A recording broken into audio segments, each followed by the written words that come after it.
Dikira pelayan restoran. Aku dihina mantan istriku dengan suami barunya. Assalamualaikum warahmatullahi wabarakatuh. Halo Bunda sahabat Ainun. Semoga Bunda semuanya dalam keadaan sehat dan selalu bahagia ya. Kali ini Ainun akan membawakan cerita tentang Bayu. Tania meninggalkan Bayu demi pria kaya, tapi hidupnya hancur. Sementara itu, Bayu bangkit dari keterpurukan dan menemukan cinta baru bersama Dira, seorang janda sederhana. Saat Bayu menikah, Tania datang diam-diam dan menyaksikan kebahagiaan yang dulu ia buang. Sebelum saya lanjut, yuk Bunda absen dari kota mana saja? Dan buat yang sudah like, komen dan subscribe semoga rezekinya dilancarkan ya. Yuk, langsung saja kita mulai kisahnya. Matahari baru saja tenggelam di ufuk barat, meninggalkan semburat jingga yang perlahan berganti menjadi gelap. Lampu-lampu jalan mulai menyala, menghiasi jalan-jalan kompleks perumahan elit Taman Nirwana. Suasana malam di kompleks itu begitu tenang dan rapi. Mobil-mobil mewah terparkir di carport rumah-rumah megah yang berjajar bak istana kecil. Di salah satu rumah berarsitektur modern minimalis yang berdiri megah di ujung blok, seorang pria berbadan tegap baru saja memarkir motornya di pelataran samping. Ia mengenakan kemeja putih yang tergulung hingga siku, celana panjang hitam sederhana, dan sepatu kulit yang sudah agak kusam. Dari kejauhan, siapapun akan mengira ia adalah petugas servis, tukang kebun, atau pelayan rumah. Tapi pria itu bukan orang sembarangan. Namanya Bayu Pratama, pemilik rumah itu, sekaligus pewaris perusahaan properti yang kini tengah naik daun di ibu kota. Bayu baru saja kembali dari kunjungannya ke salah satu proyek pembangunan perumahan bersubsidi yang ia inisiasi sendiri. Ia memang lebih suka hidup sederhana meski hartanya melimpah. Dan malam itu, ia hanya ingin istirahat sejenak, melepas lelah di rumahnya yang selama ini ia anggap sebagai tempat raman, sebelum semuanya berubah. Ketika ia hendak masuk melalui pintu samping, suara tawa nyaring terdengar dari ruang tamu. Suara itu menghentikan langkah Bayu. Ia kenal betul suara itu. Tawa itu tidak pernah berubah. Tawa mengejek, merendahkan, dan selalu mengandung rasa menang. Tania. Bayu berdiri membeku sejenak, mendengarkan lebih saksama. Tania? Apa yang dia lakukan di sini?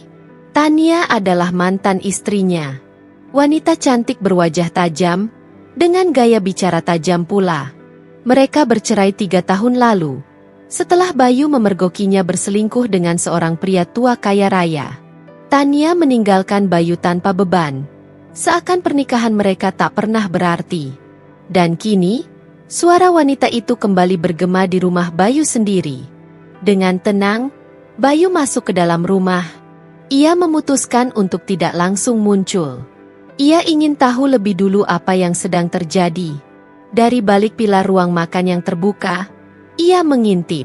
Di sana, tampak Tania duduk angkuh di atas sofa kulit krem. Ia mengenakan gaun ketat berwarna marun, rambutnya disanggul rapi, dan tas bermerek mahal tergeletak di sampingnya. Di depannya, berdiri Maya, adik Bayu, yang tampak canggung melayaninya. Aduh, rumah ini mewah juga ya.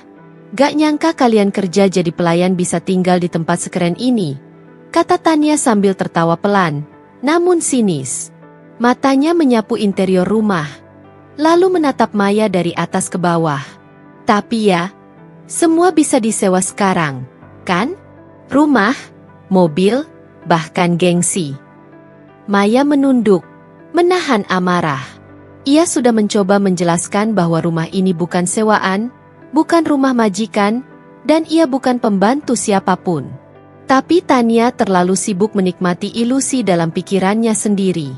Aku sebenarnya kasihan sama Bayu, lanjut Tania sambil memainkan gelas anggurnya. Setelah aku tinggalkan, hidupnya pasti susah banget, ya kan? Sampai harus tinggal bareng adiknya jadi pembantu? Miris. Bayu menarik napas panjang. Ia sudah menduga Tania tidak akan pernah berubah. Masih suka merendahkan orang, masih merasa paling menang. Dengan langkah tenang, ia melangkah masuk ke ruang tamu. Sudah selesai menghina? Suaranya dalam dan tegas. Tania sontak menoleh. Matanya membelalak, mulutnya setengah terbuka, seolah melihat hantu dari masa lalunya. Bayu? Gumamnya. Ya, aku. Bayu mendekat, berdiri di depan sofa, menatap wanita itu lurus-lurus. Dan untuk informasi, kamu sekarang sedang duduk di rumahku. Rumah yang aku bangun dengan tanganku sendiri. Bukan sewa. Bukan rumah orang lain. Rumahku. Tania bangkit dari duduknya, tubuhnya sedikit gemetar. Ia berusaha tertawa kecil, menutup rasa malu yang mulai membakar pipinya. Jadi kamu tinggal di sini? Sebagai apa? Penjaga. Bayu hanya tersenyum miring. Ia merogoh saku celananya dan melemparkan satu benda ke meja kaca di hadapan Tania. Kunci rumah. Dengan gantungan berbentuk inisial B. Kamu belum berubah, Tan, ucap Bayu. Masih suka menilai orang dari sepatu yang mereka pakai dan motor yang mereka kendarai. Tapi lupa bahwa martabat tak bisa diukur dari penampilan. Tania tercekat, tak bisa berkata apa-apa. Matanya menatap Maya sekilas, yang kini tersenyum puas. Malam itu, untuk pertama kalinya, Tania benar-benar merasa kecil di depan pria yang dulu pernah ia remehkan. Dan Bayu tahu, ini baru awal dari semua yang akan ia hadapi. Malam merangkak pelan. Setelah kepergian Tania yang terburu-buru, rumah itu kembali sunyi. Maya telah masuk ke kamarnya, menyisakan Bayu seorang diri di teras belakang, duduk di kursi kayu tua peninggalan almarhum ayahnya. Di hadapannya, secangkir teh jahe mengepul pelan, namun tak tersentuh. Angin malam menyapu lembut wajahnya, namun hatinya tetap sesak. Kedatangan Tania tadi siang bukan sekadar pertemuan tak terduga. Ia seperti membuka kembali pintu luka yang selama ini ia kunci rapat-rapat. Bayu menutup matanya, dan seperti ditarik paksa oleh kenangan, ia kembali ke waktu itu, 3 tahun yang lalu. Mereka pernah tinggal di rumah kecil di pinggiran kota, berdinding bata merah dan beratap seng. Bukan rumah mewah, tapi cukup untuk 2 orang yang saling mencintai. Atau setidaknya, Bayu berpikir begitu. Setiap pagi, Bayu berangkat kerja sebagai drafter freelance dari rumah, sambil sesekali mengambil proyek desain interior untuk perumahan menengah.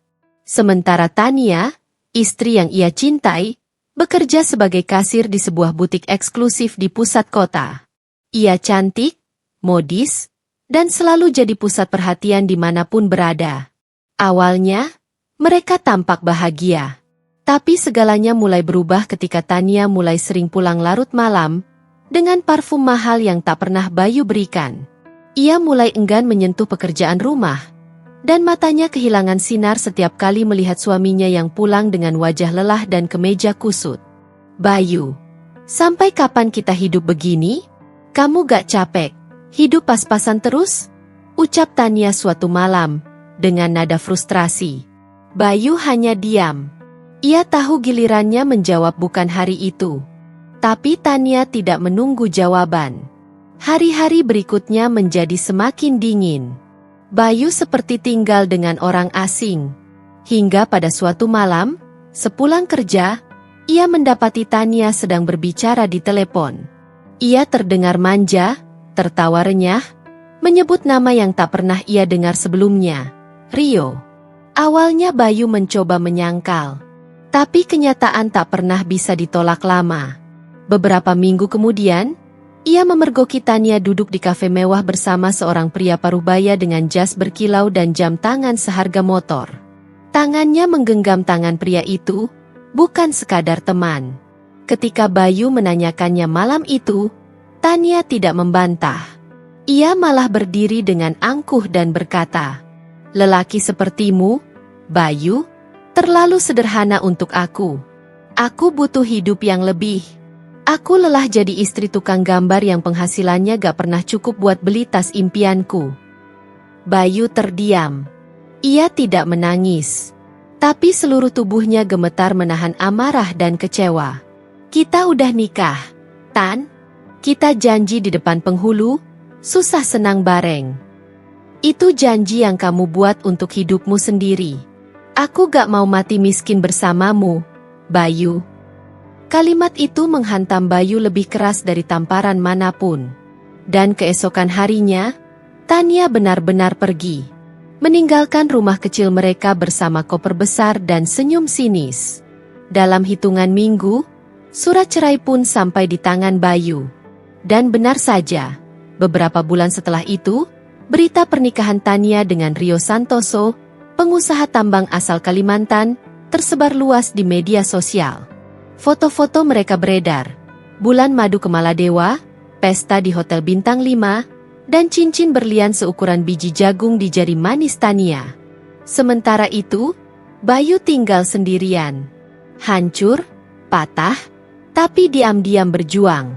Luka hatinya begitu dalam, tapi ia memilih menambalnya dengan kerja keras. Ia menolak menjadi lelaki yang dikasihani. Ia bangkit. Satu demi satu proyek mulai berdatangan. Gambar-gambarnya mendapat perhatian. Ia membangun tim, membentuk perusahaan kecil, lalu berkembang. 3 tahun kemudian, ia menjadi Bayu yang baru. Bayu yang hari ini Tania hina sebagai pelayan rumah orang lain. Bayu menghela napas panjang, membuka matanya perlahan. Bulan tampak bulat sempurna malam itu, bersinar tenang di langit gelap. Tapi hatinya belum seutuh itu. Luka memang telah membentuknya, tetapi bukan berarti ia sudah sembuh. Tania telah membuka kembali bab lama yang selama ini ia coba tutup. Dan kini, entah kenapa, ia merasa cerita itu belum benar-benar selesai. Dan Bayu tahu, untuk bisa benar-benar sembuh, mungkin ia harus menyelesaikan semuanya. Bukan untuk balas dendam, tapi untuk menegaskan pada dirinya sendiri, bahwa ia telah jauh melampaui masa lalu yang menyakitkan itu. Pagi itu, Jakarta belum sepenuhnya terjaga. Langit masih abu-abu, dan embun menyelimuti permukaan kaca jendela rumah kontrakan kecil di bilangan Ciputat. Di sanalah Bayu tinggal setelah perceraian. Bukan rumah besar, bukan lingkungan elit, hanya sebuah kamar sempit di rumah petak 2 lantai yang dihuni oleh 5 kepala keluarga. Bayu membuka matanya perlahan, tubuhnya masih letih. Ia terbangun bukan karena alarm, tapi karena suara bising dari dapur bersama. Seorang ibu tengah menggoreng tempe dengan radio menyala keras. Bau minyak dan wangi nasi hangat menusuk hidung. 3 hari sebelumnya, ia baru saja dipecat dari pekerjaannya sebagai staf desain karena perusahaan bangkrut. Namun pagi itu, Bayu tetap bangkit. Tidak ada waktu untuk meratapi nasib. Ia menyambar jaket kulit tua dan mengambil helm lusuhnya. Di luar, sudah menunggu mobil tua jenis minibus warna biru tua dengan plat nomor hitam yang hampir copot. Bukan mobil miliknya. Itu mobil rental dari kenalannya, yang ia sewa harian untuk mengais nafkah sebagai sopir antar jemput anak sekolah dan karyawan. Bermodal SIM, sopan santun, dan ketepatan waktu, Bayu menjadikan pekerjaan itu pijakan pertamanya menuju kehidupan yang baru. Ia tidak malu. Bahkan ketika salah satu anak yang ia antar, duduk di jok belakang sambil memegang iPad, bertanya polos, "Om, dulu sekolahnya gak tinggi ya, jadi sopir?" Bayu hanya tertawa kecil, tanpa menjawab. Siang hari, selesai antar jemput, Bayu memarkir mobil sewaan di bawah pohon terembesi dekat warung Padang langganan. Ia membuka bekal, nasi dan sambal teri buatan Maya yang dikirimkan seminggu sekali dari rumah keluarga mereka di Bekasi. Sambil makan, ia membuka buku catatannya. Sebuah sketsa kecil perumahan sederhana tampak di sana. Lengkap dengan denah kafling, taman kecil, dan sistem drainase sederhana. Mimpinya belum mati. Bayu tahu, suatu hari ia akan membangun rumah seperti itu. Untuk mereka yang tak mampu beli rumah mewah, tapi butuh tempat tinggal layak. Namun mimpi saja tak cukup. Ia butuh modal, koneksi, dan pengetahuan lebih. Maka malam hari, setelah narik mobil seharian, Bayu melanjutkan rutinitasnya. belajar online tentang bisnis properti, marketing, hingga hukum tanah. Ia bergabung ke forum diskusi daring, mengikuti webinar gratis, dan bahkan membantu kawan lamanya yang punya usaha agen properti sebagai tenaga lepas, tanpa dibayar. Dari situ, pelan-pelan Bayu belajar seluk-beluk dunia perumahan rakyat. Ia belajar membaca peta, memahami izin lokasi, bahkan cara negosiasi dengan pemilik tanah. Ia menyisihkan uang dari hasil menyopir dan mulai menyusun proposal kecil. Targetnya jelas, membuka usaha properti mikro, membangun rumah sederhana 1-2 unit, lalu menjualnya langsung ke pembeli akhir. Tahun pertama, penuh kegagalan. 2 kali ditipu pemilik lahan yang ternyata tak punya surat sah. Sekali kena rugi karena material bangunan diambil tukang yang kabur. Belum lagi makian dari calon pembeli yang kecewa karena rumah belum selesai tepat waktu. Namun Bayu tidak menyerah. Ia tak lagi bekerja sendirian.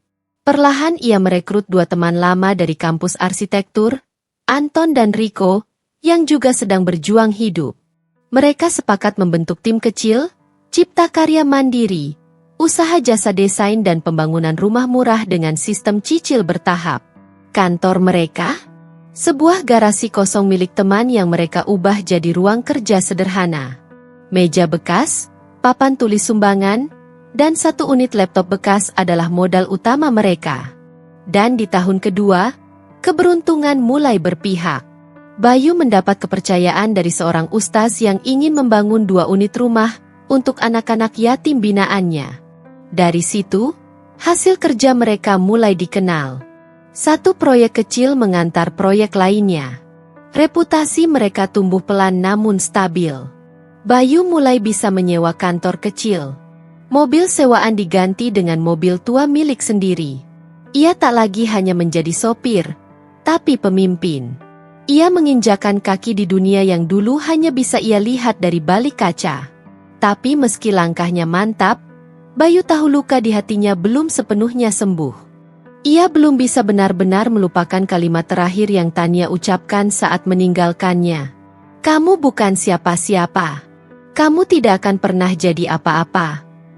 Dan entah kenapa, kalimat itu justru menjadi bahan bakar dalam jiwanya. Bukan untuk membuktikan ke Tania, tapi untuk membuktikan ke dirinya sendiri, bahwa ia bisa bangkit tanpa harus kehilangan harga diri. Hari itu, saat Bayu menandatangani kontrak pembelian tanah seluas 800 meter persegi untuk proyek perumahan subsidi pertamanya, ia menatap langit sore dan berkata lirih, "Ini untuk diriku yang dulu, yang pernah hampir hancur, tapi memilih berdiri." Langit sore di Jakarta berwarna kelabu, mendung menggantung seakan turut menanggung beban yang tengah menyesaki dada Bayu. Di tangannya, selembar surat bermaterai terlipat rapi, tapi isinya seburuk hantaman palu godam, kontrak pembatalan kerjasama proyek senilai hampir 1 miliar rupiah. Ia duduk di kursi plastik kantor kecilnya, memandangi dinding yang dulunya penuh semangat. Peta proyek, sketsa rumah, dan jadwal kerja kini tinggal kenangan. Beberapa jam lalu, 2 tukang mengetuk pintu untuk pamit. Mereka tak bisa terus bekerja karena gaji 3 minggu belum dibayar. Di luar, mobil pick-up yang biasanya mengangkut bahan bangunan kini terparkir tak bergerak, karena belum bisa isi solar. Bayu diam. Matanya merah, bukan karena ingin menangis, tapi karena begadang seminggu terakhir, memutar otak agar usaha kecilnya tidak ambruk. Tapi semua sudah terlambat. Usaha yang ia bangun pelan-pelan dari nol, nyaris tumbang karena satu keputusan fatal, mempercayai orang yang salah. 3 bulan sebelumnya, Bayu dikenalkan kepada seorang pria bernama Rizal, rekan pengusaha properti yang konon sedang butuh mitra lokal untuk proyek rumah subsidi di daerah Tangerang. Rizal tampak meyakinkan, penampilan rapi, bicara lugas, dan membawa proposal kerja sama lengkap. Ia mengaku memiliki jaringan ke bank syariah dan pemerintah daerah untuk membantu perizinan. Yang dibutuhkan hanya modal tanah dan SDM dari Bayu. Bayu, yang saat itu sudah mulai berkembang dan haus tantangan, tergiur. Ia menyetujui kerjasama itu. Mereka menandatangani perjanjian dan mulai proses pembangunan 10 unit rumah. Namun, baru 4 rumah yang berdiri rangka beton, Rizal menghilang. Nomor tak aktif. Kantor yang disebut Rizal ternyata hanya sewa bulanan yang sudah kosong. Dan semua uang pembeli yang sempat masuk rekening bersama, termasuk sebagian dari simpanan pribadi Bayu, raib tanpa jejak. Rizal bukan pengusaha. Ia penipu profesional. Bayu sempat melapor ke polisi, tapi bukti hukum samar. Kontrak kerjasama itu ternyata disusun licik, tidak menyebut nama lengkap, tak ada fotokopi identitas, dan surat kuasa keuangan bersifat terbuka. Sebuah jebakan legal. Hari-hari berikutnya seperti neraka. Telepon tak berhenti berdering, pembeli menuntut penjelasan. Media sosial mulai menyindir. Salah satu posting viral menyebut, pengembang bodong yang numpang tenar lalu kabur. Bayu ingin menyerah. Ia sempat tidak keluar rumah 3 hari. Kamar kecil yang dulu jadi kantornya berubah jadi tempat ia meringkuk. Ia tak menjawab pesan dari Maya, tak menjawab panggilan tukang, bahkan tak membuka pintu ketika wartawan lokal datang. Di benaknya, satu kalimat terus berulang, mungkin Tania benar. Aku memang bukan siapa-siapa. Tapi takdir selalu menyisakan celah cahaya di tengah gelap paling pekat. Hari keempat, sebuah pesan masuk di WhatsApp-nya. Sing, lo masih hidup? Yuk, butuh orang buat narik lo keluar dari kuburan gak? Dari Gilang. Bayu tercekat membaca nama itu. Gilang Pradipta, sahabat lamanya semasa kuliah. Mereka pernah tidur di lantai kampus bareng saat ngerjain proyek akhir.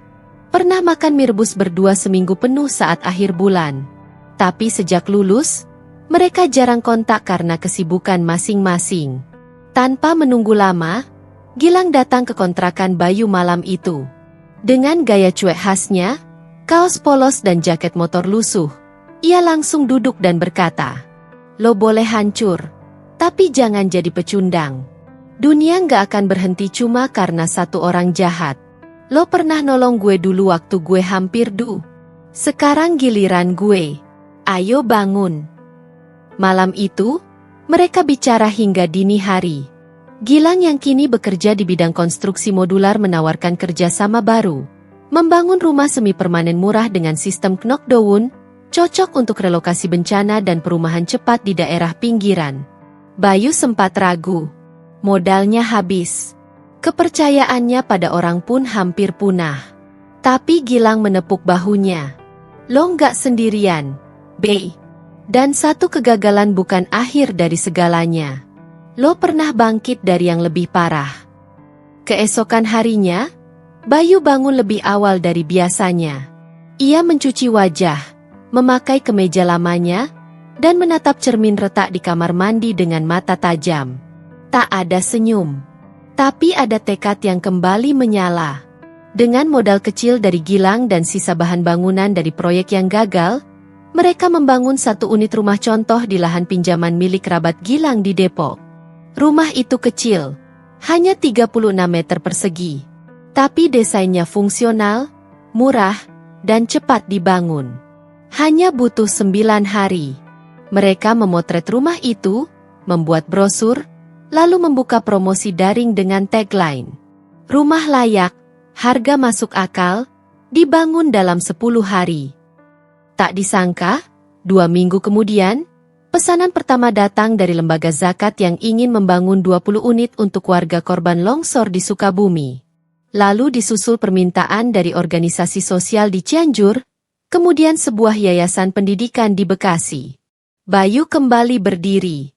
Kali ini, bukan hanya lebih kuat, tapi juga lebih bijak. Ia belajar, tak semua yang tampak menguntungkan bisa dipercaya. Tapi juga, tak semua kegagalan berarti jalan buntu. Dalam hati, ia berbisik pelan, "Aku tidak ingin membuktikan apa-apa lagi. Aku hanya ingin hidup dengan harga diri. Itu cukup." Dan langkah baru pun dimulai. Langkah kecil, tapi penuh keyakinan. Matahari baru saja menembus celah dedaunan, membias di permukaan jendela kaca besar yang menghadap ke halaman depan. Udara pagi di kawasan perumahan elit Amarta Hills begitu berbeda. Tak ada suara klakson. Tak ada pekikan tukang sayur. Hanya suara mesin penyiram otomatis dan kicau burung dari pepohonan yang tertata rapi di sepanjang jalan. Dan di sanalah Bayu berdiri. Di depan sebuah rumah megah berarsitektur modern tropis, dengan fasad batu alam, pagar besi hitam elegan, dan taman kecil yang dihiasi lampu taman otomatis. Rumah itu menjulang 3 lantai, lengkap dengan rooftop yang menghadap danau buatan di ujung blok. Tangannya menggenggam map coklat yang berisi sertifikat hak milik dan kwitansi lunas pembelian rumah. Namun yang bergetar bukan tangannya, melainkan jiwanya. "Sudah sah, Pak Bayu," ucap agen properti yang menyalaminya penuh hormat. "Rumah ini kini milik Anda seutuhnya. Tanpa cicilan, tanpa beban hukum. Selamat." Bayu mengangguk kecil, namun tidak menjawab. Kata-kata tak sanggup menyuarakan perasaan yang meluap di dalam dada. Ia melangkah pelan, menyusuri jalan setapak menuju teras rumahnya. Sepatu kulitnya menjejak batu koral yang tertata sempurna. Setiap langkah seperti melintasi tahun-tahun penuh luka, penuh kerja keras, dan penuh keraguan, hingga kini bermuara di titik ini. Di teras, ia berhenti sejenak. Menatap pintu kayu jati berlapis coating hitam matte dengan pegangan stainless steel custom. Tangan kanannya menyentuh permukaannya perlahan. Dingin. Tapi nyata. Ini bukan mimpi. Ini rumah yang dulu hanya ada dalam sketsa-sketsanya. Rumah yang dulu ia tawarkan untuk orang lain, namun tak mampu ia miliki sendiri. Rumah ini bukan sekadar bangunan. Rumah ini adalah simbol kemenangannya atas masa lalu. Beberapa tahun lalu, saat ia masih tinggal di kontrakan sempit dan hanya bisa melihat rumah-rumah mewah dari balik helm ojek online, Bayu pernah berdiri di luar gerbang perumahan elit ini. Ia mengantar desain untuk proyek klien, seorang direktur bank yang memintanya merancang ruang kerja pribadi di lantai 2 rumahnya. Saat itu, seorang satpam menahannya di pos jaga. "Keperluan apa, Pak? Rumah siapa?" "Saya hanya tukang gambar, Pak. Ada janji sama Pak Randy." "Oh, yang kerja. Masuk aja. Tapi motor gak boleh parkir di dalam ya. Nanti di trotoar depan." Bayu hanya tersenyum pahit dan berjalan pelan. Helm di tangan, langkahnya berat. Kini, ia kembali ke kompleks itu. Tapi bukan sebagai pengantar, bukan sebagai staf desain, apalagi sebagai buruh. Ia kembali sebagai pemilik salah satu rumah paling besar di blok tengah.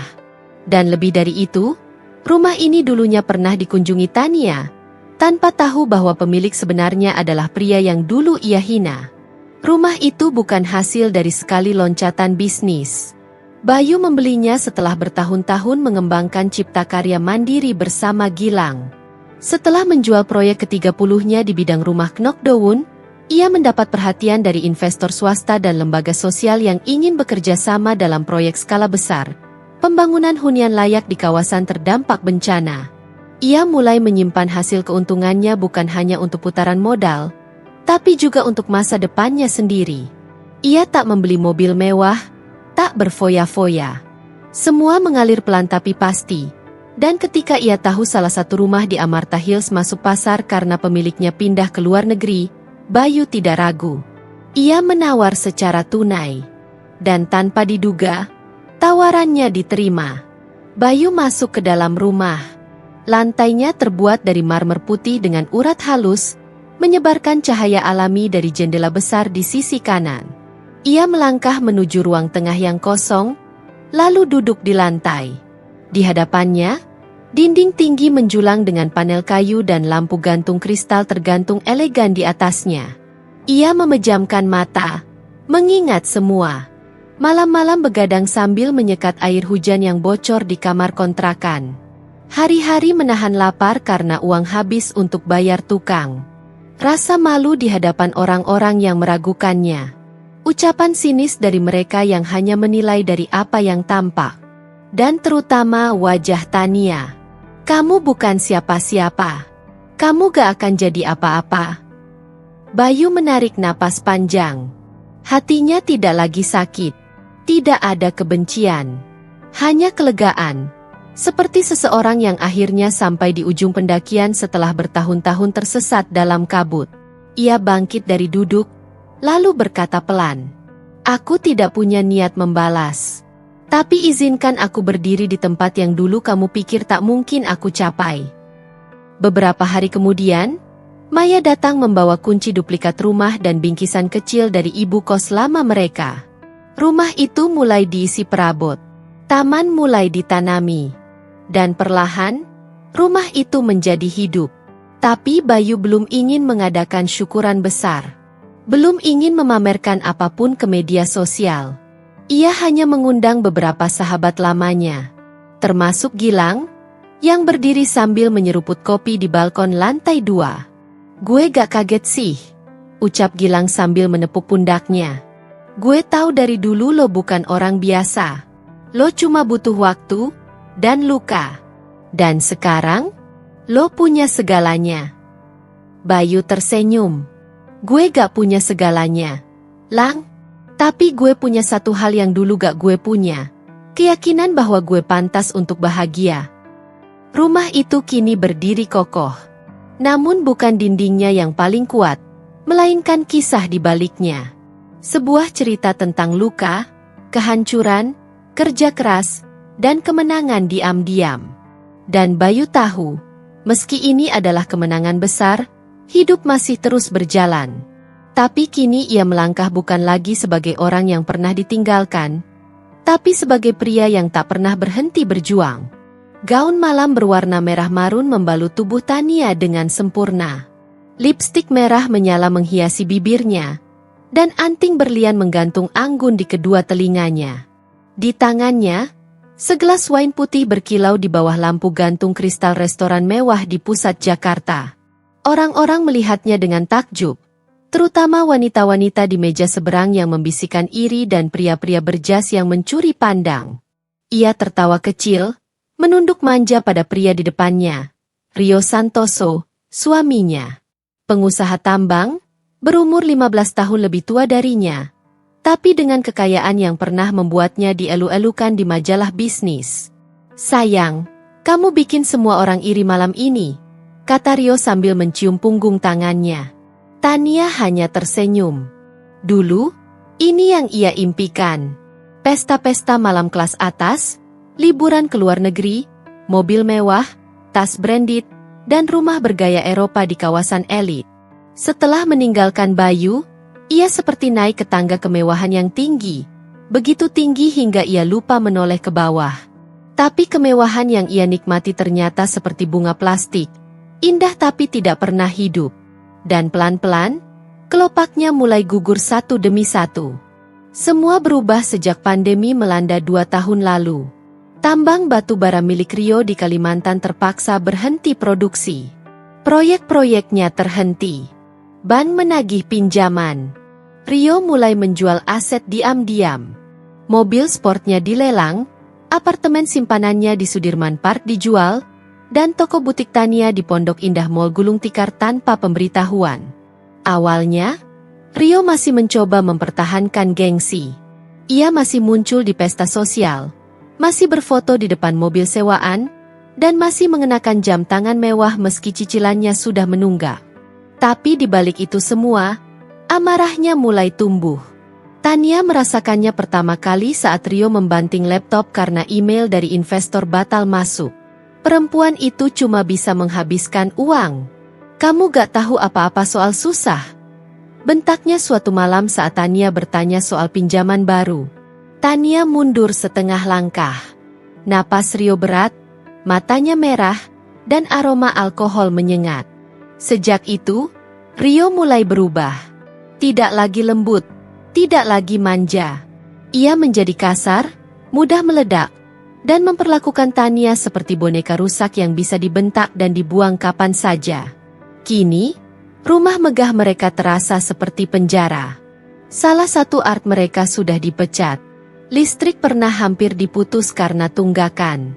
Tania tak lagi bisa belanja sesuka hati. Ia mulai menjual perhiasannya diam-diam, satu demi satu.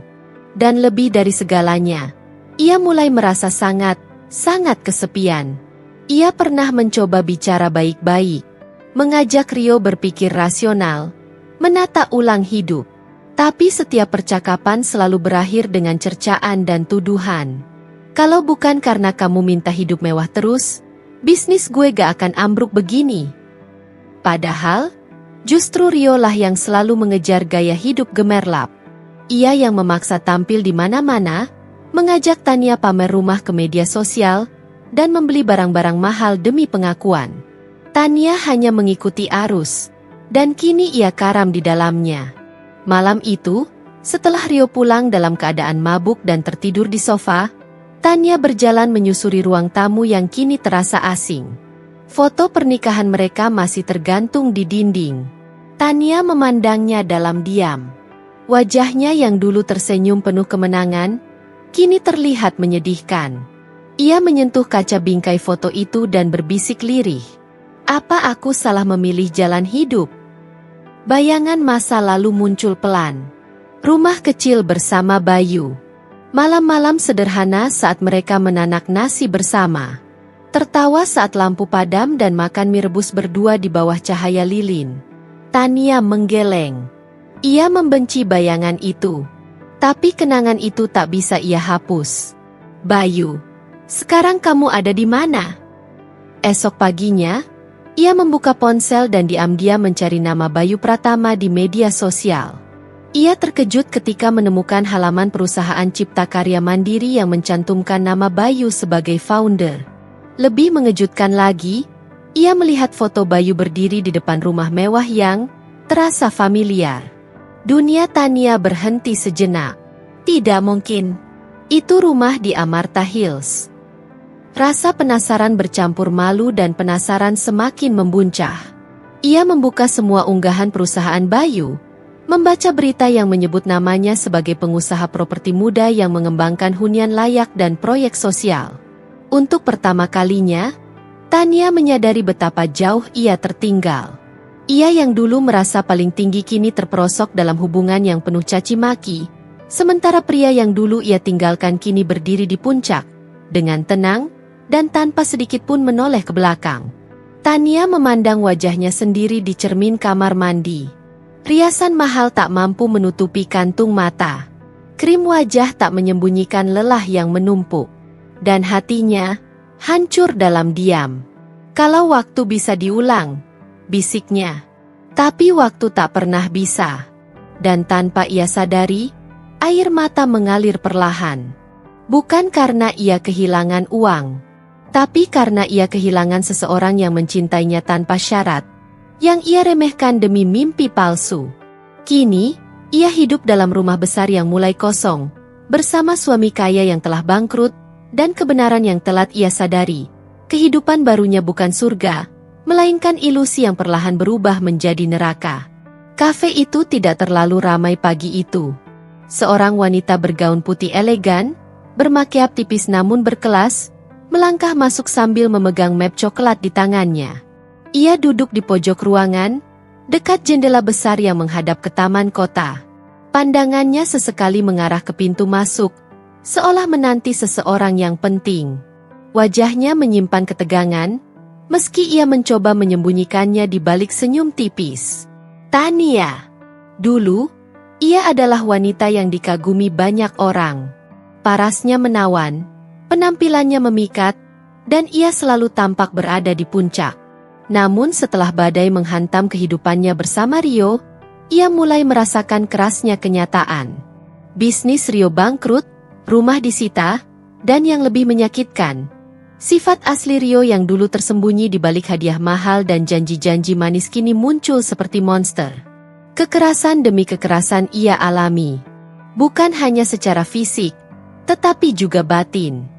Tania, yang dulu merasa telah memilih lelaki yang menjanjikan segalanya, kini justru harus mengemis kepada mantan-mantan kolega Rio demi modal usaha. Kehidupan rumah tangganya berubah menjadi neraka yang dingin dan sunyi. Pagi ini, ia diundang oleh seorang investor anonim yang tertarik dengan proposal bisnis salon kecantikan miliknya. Ia butuh uang, butuh kesempatan, butuh keajaiban. Karena jika gagal kali ini, ia mungkin akan kehilangan segalanya. Pintu kafe terbuka. Seorang pria mengenakan kemeja putih dan jas navy yang elegan melangkah masuk dengan percaya diri. Tubuhnya tegap, wajahnya tenang, dengan senyum hangat yang terukir tanpa dibuat-buat. Ia memandang ke sekeliling, lalu berjalan langsung ke arah Tania. "Halo, Mbak Tania?" Sapanya ramah. Tania berdiri, menjabat tangan pria itu tanpa mengenalinya. "Iya, saya. Dan Anda?" "Bayu," jawab pria itu. "Saya yang menerima proposal Anda." Waktu seakan berhenti sesaat. Nama itu seperti pukulan keras di benak Tania. Ia menarik napas dalam-dalam, mencoba mengingat, menelaah wajah itu. Ada sesuatu yang familiar. Garis wajah itu, suara itu. "Bayu." Tania tergagap, matanya membelalak. Bayu tersenyum samar. "Senang bertemu lagi." Keringat dingin mengucur dari pelipis Tania. Dunia seakan memutar balik ke tahun-tahun yang ia coba lupakan. Saat ia memutuskan meninggalkan lelaki yang kala itu, hanya seorang sopir ojek online dan pekerja serabutan. Lelaki yang cintanya tulus, tapi tak punya apa-apa. Kini lelaki itu duduk di depannya, dengan aura yang berbeda.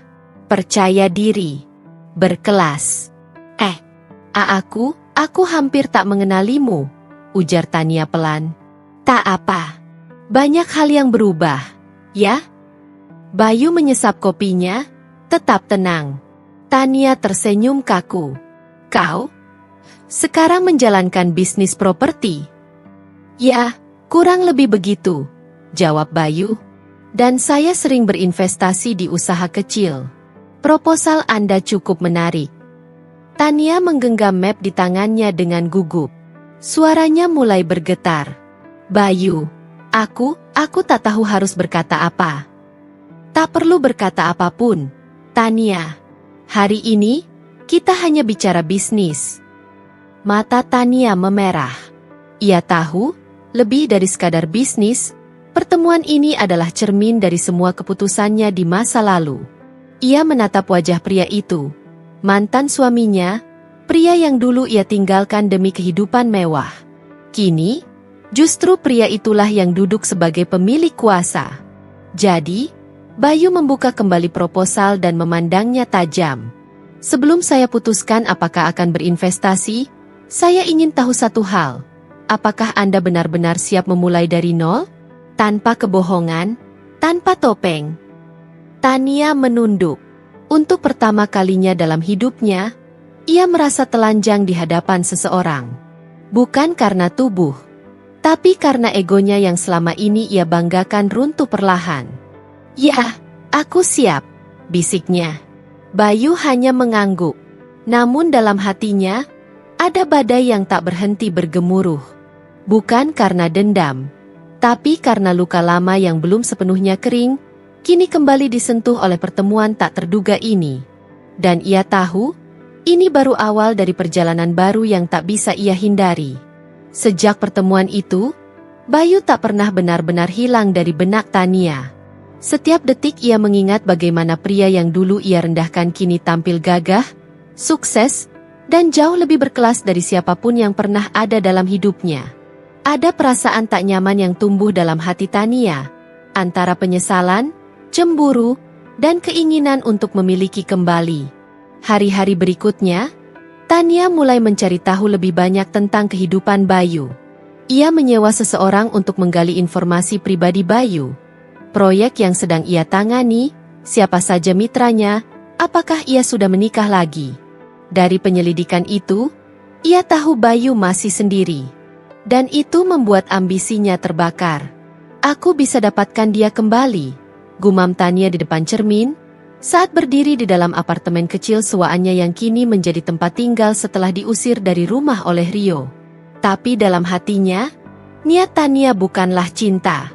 Ia tak lagi peduli dengan kehangatan pelukan Bayu atau ketulusan senyumnya dulu. Yang ia lihat kini hanyalah kesempatan.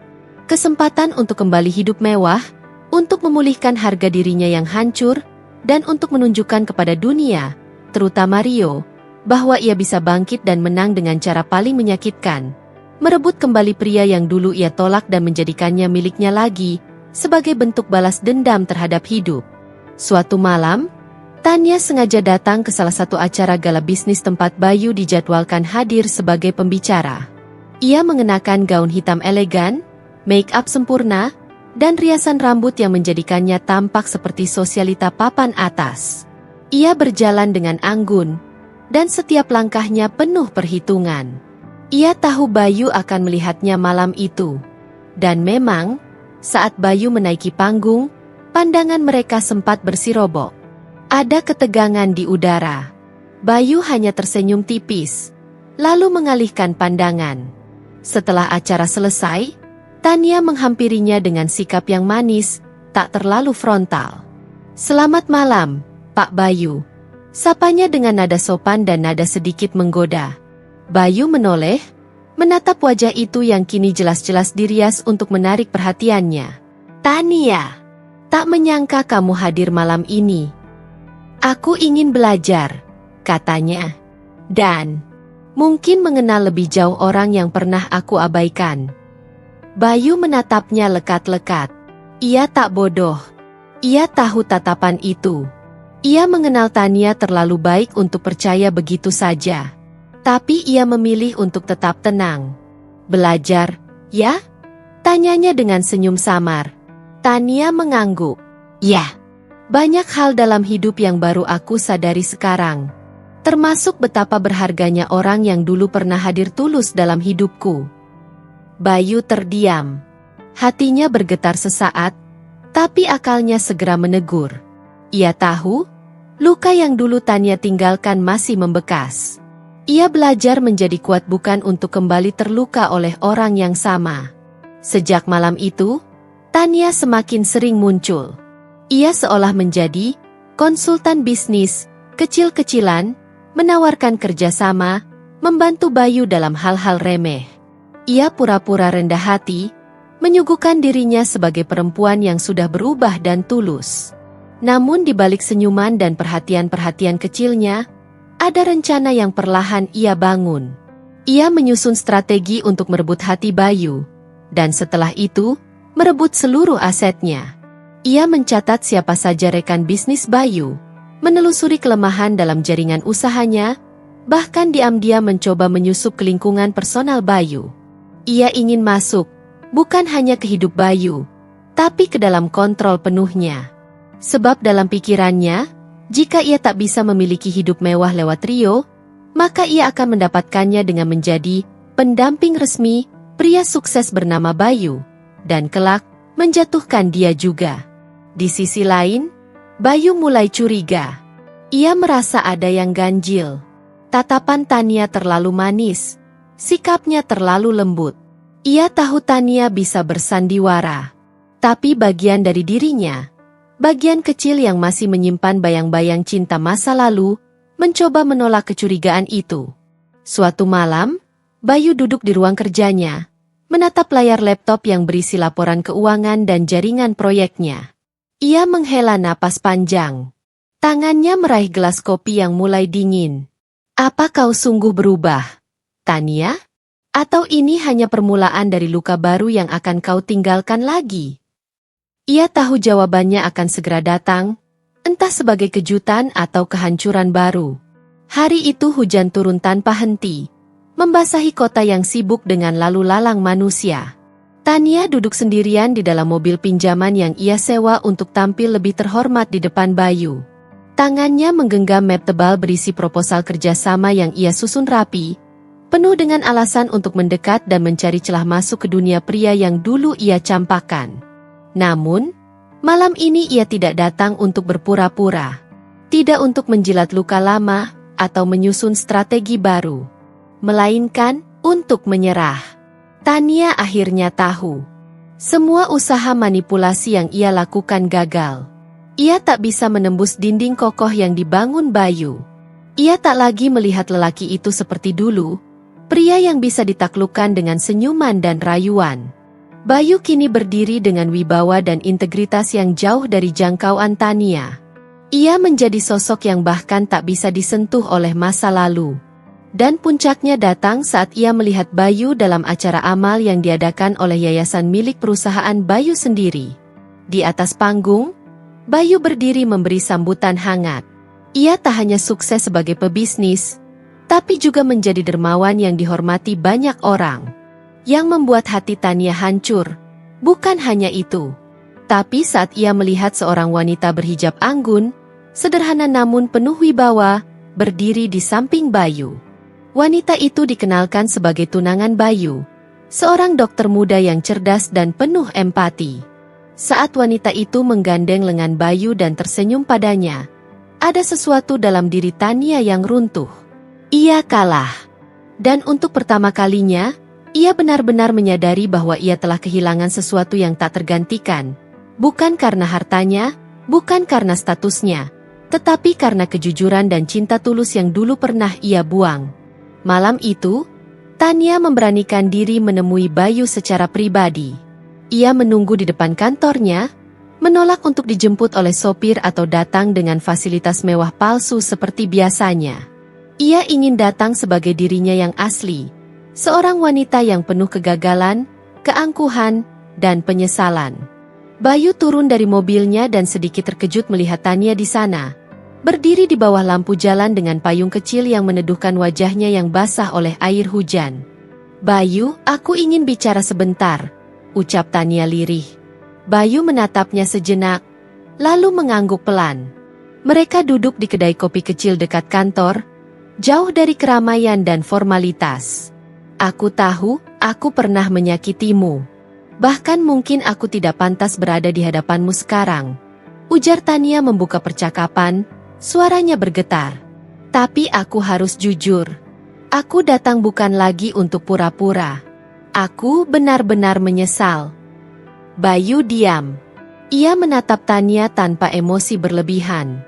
Dalam dirinya, ada bagian yang dulu pernah mencintai wanita ini sepenuh jiwa. Tapi kini semua itu telah terkubur dalam, digantikan dengan pelajaran berharga dan kekuatan untuk tidak kembali ke luka lama. "Aku menghargai niatmu, Tan," jawab Bayu tenang. "Tapi penyesalan kadang memang datang terlambat. Dan tidak semua kesalahan bisa diperbaiki dengan kata maaf." Tania menunduk. Air matanya jatuh. "Aku tahu. Aku tahu semuanya salah. Aku hanya ingin kau tahu kalau aku sadar betapa berharganya dirimu. Setelah semua ini, kau orang paling tulus yang pernah aku kenal." Bayu menarik napas panjang. "Dulu aku berharap kau menyadarinya. Tapi sekarang, aku sudah berdiri di tempat yang baru. Aku bukan lagi Bayu yang dulu berharap cintamu." Tania mengangguk pelan, walau hatinya seperti ditusuk. Ia tahu, ini adalah akhir dari semua harapannya. "Aku hanya ingin kau bahagia," katanya lirih. "Dan aku harap tunanganmu bisa menjagamu jauh lebih baik daripada aku yang pernah menghancurkanmu." Bayu tersenyum tipis. "Terima kasih. Dan aku harap kau pun bisa menemukan jalan untuk menyembuhkan dirimu. Maaf, tapi aku tak bisa menemanimu lagi dalam perjalanan itu." Tania menatap Bayu sekali lagi, mencoba mengukir wajahnya dalam ingatan. Wajah itu kini tak lagi menyimpan amarah ataupun cinta. Hanya ketenangan. Dan itu yang paling menyakitkan, bahwa dia tak lagi berarti apapun dalam hidup Bayu. Ia bangkit, mengucapkan terima kasih, lalu melangkah pergi di bawah rinai hujan. Setiap langkahnya membawa beban yang berat, karena kini ia benar-benar sadar, cinta tulus tidak pernah bisa dibeli kembali dengan penyesalan. Langit sore mulai merona jingga ketika Bayu duduk di balkon lantai 2 rumahnya, memandangi perumahan yang perlahan senyap oleh aktivitas harian. Ia baru saja pulang dari proyek pembangunan perumahan syariah di pinggiran kota, dan tubuhnya masih terasa penat. Tapi ada hal lain yang menenangkannya akhir-akhir ini. Senyuman seseorang yang tak pernah ia duga akan mengusik hatinya yang telah lama beku. Namanya Dira. Wanita itu tinggal tepat di sebelah rumahnya. Seorang janda dengan 1 anak laki-laki berusia 7 tahun bernama Zaki. Penampilannya sederhana. Sehari-hari ia mengenakan gamis longgar dan kerudung polos, Wajahnya bersih tanpa riasan mencolok. Tapi ada ketulusan yang memancar dari sorot matanya. Sesuatu yang membuat Bayu merasa seperti pulang setiap kali berbicara dengannya. Pertemuan mereka pun sangat biasa. Awalnya hanya sapaan tetangga saat menyiram tanaman di pagi hari, kemudian berkembang menjadi obrolan ringan di pagar rumah, hingga akhirnya sering duduk berdua di bangku taman kecil di antara rumah mereka sambil mengawasi Zaki bermain sepeda. Suatu malam, saat gerimis jatuh perlahan, Bayu melihat Dira tengah memayungi Zaki yang sedang menggigil di luar rumah karena kehujanan. Tanpa pikir panjang, ia membuka pintu pagar dan menawarkan mereka berteduh di garasinya yang cukup luas. "Terima kasih, Pak Bayu," ucap Dira dengan suara lembut. Hujan masih menetes di ujung kerudungnya. "Panggil saja Bayu. Kita kan tetangga," balasnya sambil menyalakan termos untuk membuatkan teh hangat. Malam itu adalah awal dari obrolan mereka yang lebih dalam. Tentang masa lalu Dira, tentang kesepiannya membesarkan Zaki sendirian setelah suaminya meninggal karena kecelakaan kerja, tentang impiannya membuka toko kue kecil, dan tentang rasa takutnya melangkah sendiri di dunia yang kadang kejam. Bayu mendengarkan, bukan sekadar sebagai tetangga, tapi sebagai seseorang yang mengerti apa artinya kehilangan, ditinggalkan, dan mencoba membangun semuanya dari reruntuhan harapan. Hatinya yang lama terkubur oleh luka Tania, perlahan menemukan cahaya baru dalam kebersahajaan Dira. Mereka tak pernah membicarakan cinta. Tak ada gombalan manis atau janji-janji muluk. Tapi cara Dira menyeduhkan teh hangat saat Bayu pulang larut, atau cara Bayu membetulkan genteng bocor di rumah Dira tanpa diminta, semua itu seperti bahasa diam yang berbicara lebih dari 1000 kata. Di satu sore yang sunyi, Bayu melihat Dira duduk di teras rumahnya sambil memandangi langit dengan wajah lelah. Zaki sedang demam sejak pagi dan Dira tampak begitu khawatir. Tanpa banyak bicara, Bayu datang membawakan makanan dan obat-obatan yang baru ia beli. "Maaf kalau saya lancang," katanya pelan. Dira menatapnya, mata berkaca-kaca. "Kamu nggak tahu betapa berarti ini buatku, Bayu." Hari-hari pun bergulir. Zaki mulai akrab memanggil Bayu, "Om," dan Bayu mulai menantikan tawa kecil bocah itu setiap pagi. Tapi di balik semua kedekatan itu, Bayu masih menyimpan keraguan, bukan pada Dira, melainkan pada dirinya sendiri. Ia takut bayangan masa lalu kembali merusak hati yang baru mulai pulih. Namun malam itu, saat Dira mengantar sekotak kue buatan sendiri ke rumah Bayu dan berkata dengan tulus, "Terima kasih sudah hadir tanpa menghakimi masa laluku," Bayu tahu bahwa ia pun harus belajar melepaskan bayang-bayang masa lalunya. Dan mungkin, sudah saatnya membuka pintu hatinya untuk cinta yang baru tumbuh. Sebuah cinta yang datang bukan karena harta atau status, tapi karena keikhlasan dan ketulusan. Sesuatu yang tak pernah ia temukan dalam cinta yang dulu. Sabtu siang itu, suasana perumahan tampak lebih ramai dari biasanya. Sebuah acara syukuran sederhana digelar oleh Bayu di taman kecil di depan rumahnya. Tidak mewah, tapi hangat dan penuh senyum. Para tetangga berdatangan, menyambut undangan untuk makan siang bersama dan doa selamat atas pembukaan cabang baru bisnis properti syariah milik Bayu. Dira ikut sibuk membantu di dapur. Wajahnya tampak cerah meskipun tubuhnya lelah. Zaki berlari-lari di sekitar taman sambil tertawa riang bersama teman-temannya. Bayu duduk di tengah para tamu, berbincang hangat tentang perjuangannya yang dulu hanya tukang gambar rumah, kini menjadi pemilik usaha properti yang berkembang pesat. Namun di tengah suasana syukur itu, datang sosok yang sudah lama tak terlihat di lingkungan itu, Tania. Ia muncul dengan gaun mencolok warna merah marun, sepatu hak tinggi, dan tas tangan bermerek yang disengaja ditonjolkan. Wajahnya penuh riasan, namun ada sinar iri dan kepalsuan yang tak bisa disembunyikan. Banyak yang terdiam ketika ia lewat, tapi tak ada yang menyambutnya hangat. Langkah Tania langsung menuju Dira yang tengah membawa piring-piring ke meja tamu. "Kamu ya ternyata yang udah dekat-dekat sama Bayu. Wah, pantas aja, strategi kamu bagus. Deketin duda kaya biar hidupmu aman, ya?" ucap Tania sinis dengan suara yang sengaja diperkeras agar didengar banyak orang. Dira berhenti sejenak, menatap Tania. Tidak marah, hanya bingung. Aku nggak ngerti maksud kamu, jawab Dira tenang. Tania terkekeh. Yakin nggak ngerti? Ah, sudahlah. Aku ini cuma mau kasih tahu semua orang aja. Dulu Bayu itu siapa? Tukang gambar rumah yang nggak punya apa-apa. Sekarang sok kaya? Jangan-jangan kamu ini juga cuma numpang hidup dari hasil keringat dia. Beberapa tamu mulai melirik. Suasana mendadak hening. Namun sebelum Dira sempat menjawab, seorang ibu tetangga angkat bicara. Mbak Tania, maaf ya, tapi yang kamu omongin tuh nggak bener. Semua orang di sini tahu perjuangan Pak Bayu. Dia bangun bisnis ini dari nol, bukan numpang hidup dari siapa-siapa. Iya, sahut tetangga lain. Dan justru dulu waktu Mbak Tania masih jadi istrinya, Bayu jatuh bangun kerja, tapi Mbak malah pergi sama pria kaya, ninggalin dia waktu susah. Tania terdiam. Matanya melirik ke kiri dan kanan.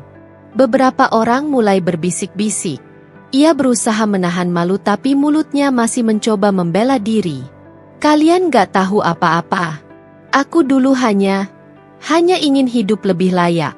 Dan Bayu gak bisa kasih itu. Bayu yang dari tadi diam, akhirnya berdiri dan melangkah ke depan. Tania, ucapnya tenang tapi tegas. Aku gak pernah menyesali kamu pergi. Tapi tolong jangan hina orang yang tidak tahu apa-apa. Dira bukan siapa-siapa saat aku mulai merintis lagi. Dia datang saat aku sudah berdiri. Dia tidak pernah menuntut apapun, justru membantu dalam diam. Dira menunduk, malu. Bayu menatap para tamu. Semua ini bukan hasil instan. Bertahun-tahun aku kerja tanpa henti.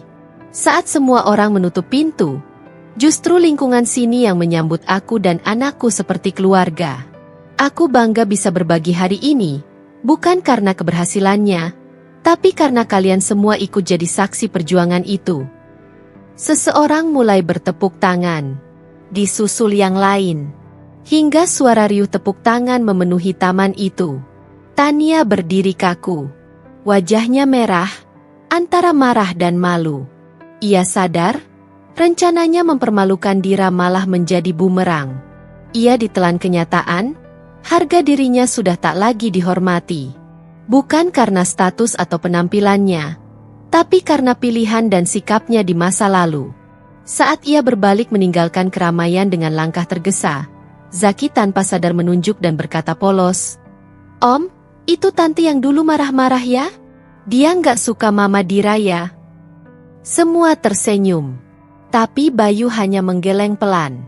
Dia cuma belum tahu apa itu ketulusan. Nak? Dan di sore hari itu, ketika matahari mulai condong ke barat dan tawa anak-anak masih terdengar, Dira duduk di sisi Bayu, tak perlu berkata apa-apa. Karena cinta sejati memang tak butuh pembelaan. Ia tumbuh, meski dihujani prasangka.